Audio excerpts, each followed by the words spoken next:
கர்த்தருக்குள் பிரியமானவர்களே, June 6 Ellen G white அம்மையார் அவர்களுடைய மாரநாதா புத்தகம், பக்கம் 313. இன்றைய தியானத்திற்காக தெரிந்து கொள்ளப்பட்ட தலைப்பானது மருள விழுகையினால் மிருகத்திற்கு ஓர் சொரூபம். வசனம் 2 தெசலோனிக்கேயர் 2வது அதிகாரம் 3வது வசனம். எவ்விதத்தினாலும் ஒருவனும் உங்களை மோசம் போக்காத படிக்கு எச்சரிக்கையாயிருங்கள். ஏனெனில் விசுவாச துரோகம் முந்தி நேரிட்டு கேட்டின் மகனாகிய பாவ மனுஷன் வெளிப்பட்டாலொழிய அந்த நாள் வராது. ஆரம்ப கால சபை சுவிசேஷத்தின் எளிமையை விட்டு விலகி அஞ்ஞான பழக்கங்களையும் சமய சடங்குகளையும் அனுசரித்து கேடான நிலைக்கு மாறிவிட்டது. தேவனுடைய வல்லமையையும் பரிசுத்த ஆவியையும் இழந்துவிட்டது. மேலும் மக்களின் மனசாட்சிகளை அடக்கியாளத்தக்கதாக சமயம் சாராத உலகியல் சார்ந்த வல்லமைகளை நாடிற்று. இதன் விளைவே போப்பு மார்க்க ஆட்சியாகும். அதாவது அரசாங்க வல்லமையை அடக்கி ஆண்ட ஒரு சபை அந்த வல்லமையை தங்களது சொந்த நோக்கங்களை மேம்படுத்தி கொள்ளத்தக்கதாக, அதுவும் குறிப்பாக சபையின் கருத்துக்கு முரணான கருத்துக்களை கொண்டிருப்பவர்களை தண்டிப்பதற்காக பயன்படுத்தியது.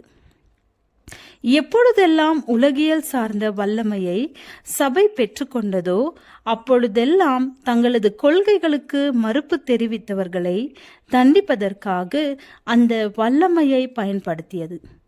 ரோமாபுரியின் வழித்தடங்களை பின்பற்றிய புரொட்டஸ்டன்ட் சபைகளும் உலக வல்லமைகளோடு நட்பு தொடர்பு வைத்துக்கொண்டு மனசாட்சியின் சுதந்திரத்தை கட்டுப்படுத்தத்தக்கதாக இதே போன்று விருப்பத்தையே வெளிப்படுத்தின. உதாரணமாக, இங்கிலாந்தில் உள்ள சபை தனது கொள்கைக்கு மாறாக இருப்பவர்களை நீண்ட காலமாக உபத்திரவப்படுத்தியது. 16ஆம் 17ஆம் நூற்றாண்டுகளிலே ஆங்கிலேய திருச்சபையின் கொள்கையை ஒப்புக்கொள்ளாத ஆயிரக்கணக்கான போதகர்கள் சபைகளை விட்டு ஓடும்படிக்கு கட்டாயப்படுத்தப்பட்டார்கள். அநேக போதகர்களுக்கும் மக்களுக்கும் அபராதம் விதிக்கப்பட்டது. சிறையில் அடைக்கப்பட்டார்கள். சித்திரவாதைக்கும் உள்ளானார்கள். இரத்த சாட்சியாகவும் மறிக்க வேண்டியதிருந்தது. ஆதி சபையின் மருள விழுகையே உள்நாட்டிலுள்ள அரசாங்கத்தின் உதவியை நாடச் செய்தது.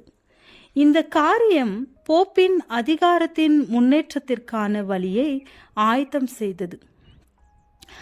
இந்த அதிகாரமே மிருகமாகும்.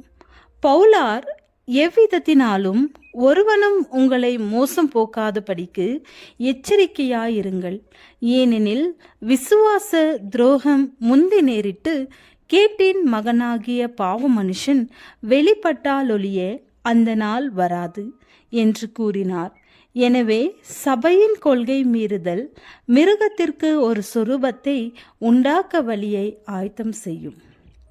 அந்த அக்கிரமக்காரனுடைய வருகை சாத்தானுடைய செயலின்படி சகல வல்லமையோடும் அடையாளங்களோடும் பொய்யான அற்புதங்களோடும் கெட்டு போகிறவர்களுக்குள்ளே அநீதியினால் உண்டாகும் சகலவித வஞ்சகத்தோடும் இருக்கும். ரட்சிக்கப்படத்தக்கதாய் சத்தியத்தின் மேலுள்ள அன்பை அவர்கள் அங்கீகரியாமற் போனபடியால் அப்படி நடக்கும்.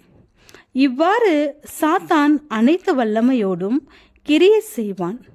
இருள் விரைவாக பெருகுகிற நிலையின் மூலம் அவனது வேலை தெளிவாக வெளிப்படும். தனிப்பட்டோரின் நலத்தை விட பெருவாரியான மக்களின் நலத்தையே மிகுதியாக விரும்பும் கொள்கையின் பிழைகள், முரண்பட்ட சமய கருத்துக்கள், இறுதி நாட்களில் நடைபெற போகும் வஞ்சகங்கள் ஆகியவைகளின் மூலம் இந்த உலகத்தை சிறைப்படுத்தி கொண்டு போகிறது. மட்டுமல்ல, ஆண்டவராகிய இயேசு கிறிஸ்துவின் சபைகள் என்று அழைக்கப்படுபவைகளையும் ஊடுருவி பரவி கேடடைய செய்து கொண்டிருக்கிறது.